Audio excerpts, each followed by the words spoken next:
तीनों आंसर लिखे हुए, अपने को आंसर नहीं लाना है, सॉल्व करना है, केवल कॉन्सेप्ट लिखना है कि होगा क्या, प्रॉब्लम पड़े। तीनों के 1-1 ग्राम है। इस बार एक और ऐड कर दिया, देखो कौन कौन है, देखो सोडियम कार्बोनेट भी लिया, सोडियम बाइकार्बोनेट भी लिया और NaOH भी लिया, हाँ है ना।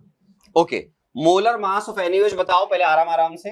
मोलर मास ऑफ NaOH, बहुत आराम आराम से। NaOH का मोलर मास 40 होता है बेटा, और NaSCO3 आराम आराम से निकाल लो बेटा। सोडियम 23, 1 इसका H का और इसका 60, 84 हो गया, चेक कर लो। और एक हो गया हमारे पास, कौन है बेटा, Na2CO3 भी ले लिया है अपन ने, Na2CO3, इसका मोलर मास भी निकाल लो। 23 इंटू 2 प्लस 60 कितना हो गया, 106, ये इनके मोलर मास आ गए। अब मेरे प्यारे बच्चों, तो इस सिचुएशन में देखो पहला क्या लिखा हो, जो लैंग्वेज पढ़ा रखा है, if only HPH is used as indicator. तो अब आप एक खोपड़ी चलनी चाहिए कि सर फिनोल्फथलीन वो इंडिकेटर है जो बेसिक मीडियम में कलर चेंज करता है, जैसा मैंने सिखाया, NaOH रेट कर जाएगा HCl से, और सोडियम कार्बोनेट कन्वर्ट हो जाएगा किसमें, सोडियम बाइकार्बोनेट में। जो पहले से पढ़ा है पढ़ा रहे, सोडियम बाइकार्बोनेट जो पढ़ा हुआ है वो तो पढ़ा रहेगा, लेकिन सोडियम कार्बोनेट किस में कन्वर्ट हो जाएगा, सोडियम बाइकार्बोनेट में। तो फर्स्ट पार्ट अगर हम सॉल्व करना चाहते हैं, फर्स्ट पार्ट, तो क्या हो रहा है बेटा, रिएक्शन नहीं लिख रहा हूं, रिएक्शन सारी लिखी हुई है हमारे पास, ठीक है। इस केस में बेटे इसमें एक तो HCl रेट करेगा किससे, NaOH से। फटाफट ये HCl और NaOH की रिएक्शन हो गई सर, और बताओ बेटा फटाफट, NaCl प्लस वाटर। और सेकंड क्या हो गया, जो तुम्हारे पास 1 ग्राम सोडियम कार्बोनेट था वो कन्वर्ट हो गया बेटा किसमें, कन्वर्ट इनटू सोडियम बाइकार्बोनेट। ये रिवीजन भी हो रहा है आपका बार बार, अब तो दिमाग में वैसे बैठ जाएगा, प्लस NaCl। हाँ जी ठीक। तो देखो 50 ml का सॉल्यूशन है, तीनों के 1-1 ग्राम है, तीनों के 1-1 ग्राम है, समझते हो आप। ओके, सोडियम कार्बोनेट कितने मोल्स होंगे बेटा, 1 ग्राम डिवाइड बाय इसका मोलर मास 106। तो आपके पास ये क्या हो गए बताओ, मोल्स, किसके मोल्स, बोलो बोलो, Na2CO3 के, प्लस आराम से देखना 1 डिवाइड बाय 40, ये किसके मोल्स हो गए, NaOH के।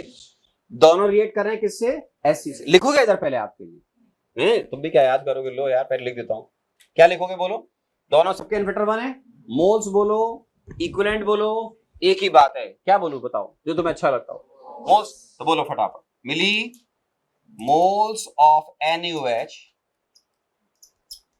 Plus milli moles of Na2CO3 is equal to milli moles of HCl, आया ना। इसका वॉल्यूम निकालना है, मैं इसके वॉल्यूम को V1 ml मान लेता हूं, V1 ml मान लेता हूं, ठीक है। और इसका नॉर्मलिटी है 1n, 1n का मतलब n नहीं है, 1n का मतलब कहां गई दीदी, 1 है ना, हाँ जी, ये 1 नॉर्मलिटी हो गई इसकी। ओके, ये है मिली इक्विवेलेंट्स। अब सामने देखो बेटा, इस तरफ left side, millimoles NaOH 1 divide by 40 plus 1 divide by बोलो 106। लेकिन ध्यान रखना बेटा ये मोल्स है, मोल्स इनटू 1000 से मल्टीप्लाई, समझाऊं, नहीं तो फिर इधर से मिलीवर्ट काट दो, इधर इंटू 10⁻³ कर देना, फिर मोल्स ले लो, आप कैसे भी कर लो आप, जिधर आपको अच्छा लगे।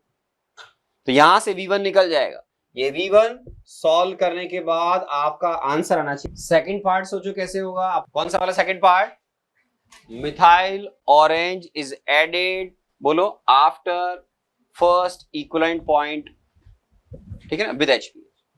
आपने अब डाला है कौन, मिथाइल ऑरेंज, क्योंकि आप इंटरेस्टेड है सेकंड इक्विवेलेंट पॉइंट देखने में। तुम्हारे पास सोडियम बाइकार्बोनेट के मोल्स बढ़ गए, कुछ पहले से थे,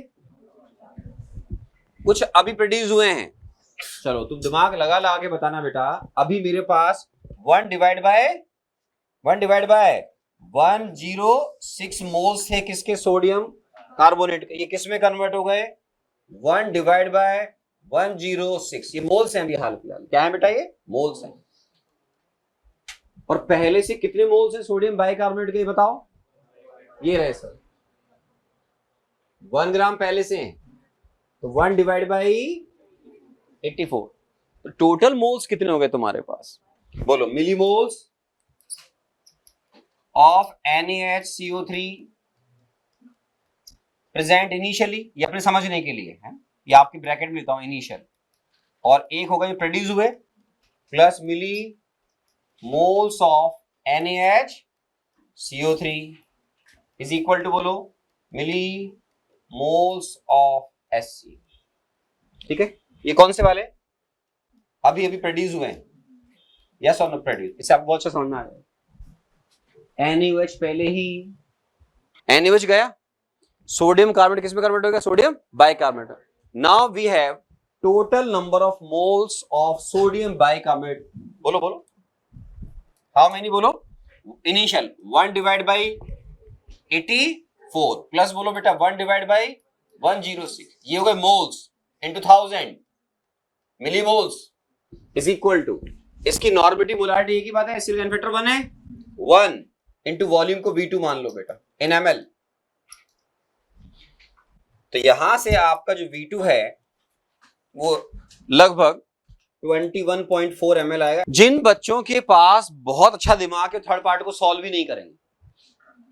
अरे तुम किसके बाद किसको ऐड कर रहे हो, उससे क्या मतलब होता है? सब खत्म हो जाएंगे, NaOH खत्म होगा, NaCO3 खत्म होगा, Na2CO3 भी खत्म होगा। तो इसका मतलब, अरे भाई मैं दोनों की V1 V2 को जोड़ दो, आपका थर्ड आंसर तो वैसे ही आ जाएगा। क्यों? अरे कंप्लीट रिएक्शन हो गया। कौन कौन रिएक्ट कर गए? NaOH, Na2CO3 और NaSO3 जो पहले से प्रेजेंट है, सब रिएक्ट कर जाएंगे। तो परेशान क्यों रहे? इन दोनों की वॉल्यूम को ऐड कर दो, तो V3 क्या आएगा आंसर, बताओ। Now V3 is equal to V1 plus V2।